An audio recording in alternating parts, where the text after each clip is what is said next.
صوبائی حکومت کی ہدایت پر ڈسٹرکٹ بٹگرام میں آج سے کلین اینڈ گرین بٹگرام مہم کا آغاز کر دیا گیا۔ T M A office Battagram سے ڈپٹی کمشنر عبدالحمید خان کے زیر قیادت ریلی نکالی گئی۔ ریلی کے شرکاء نے ڈی ایچ یو اسپتال تک مارچ کیا۔ بٹگرام میڈیا روم سے خصوصی گفتگو کرتے ہوئے ڈپٹی کمشنر بٹگرام کا کہنا تھا، بٹگرام شہر اور محلقہ علاقوں میں گندگی کے ڈھیر ختم کرانے کا پلان بنا دیا گیا ہے۔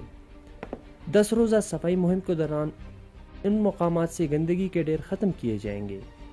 انہوں نے بٹگرام شہر کے تاجروں اور عوام سے اپیل کی کہ وہ اس مہم میں بھرپور طریقے سے حصہ لے کر ڈسٹرکٹ بٹگرام کو گندگی سے پاک بنانے میں اپنا کردار ادا کرے۔ ریلی میں ٹی ایم او بٹگرام سردار ثاقب حسین، اے سی بٹگرام طماس خان، تحصیلدار بٹگرام، انجمن تاجران بٹگرام کے صدر عبدالغفار دیشانی سمیت تاجر برادری کی بڑی تعداد شریک ہوئی۔ شرکاء نے پوسٹر اور بینر اٹھا رکھے تھے جس پر ماحول کو صاف ستھرا رکھنے سے متعلق نعرے درج تھے۔ ٹی ایم اے بٹگرام کے اہلکاروں نے ڈی ایچ کیو اسپتال بٹگرام کے اطراف میں پڑے کچرے کے ڈھیر کو اٹھا کر 10 روزہ مہم کا آغاز کیا۔ میڈیا سے گفتگو کرتے ہوئے ٹی ایم او بٹگرام سردار ثاقب حسین کا کہنا تھا کہ شہر کی صفائی عوام کے تعاون کے بغیر ممکن نہیں۔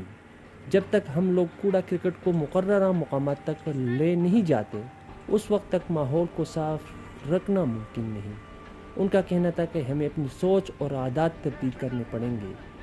10 روزہ خصوصی مہم کے حوالے سے ان کا کہنا تھا، پہلے سیشن میں پرانی گندگی کے ڈھیر کو ختم کر رہے ہیں، جس کے بعد عوام کی نشاندہی پر ان مقامات سے گندگی کے ڈھیر ختم کرائے جائیں گے جہاں گندگی کے ڈھیر پڑے ہوں۔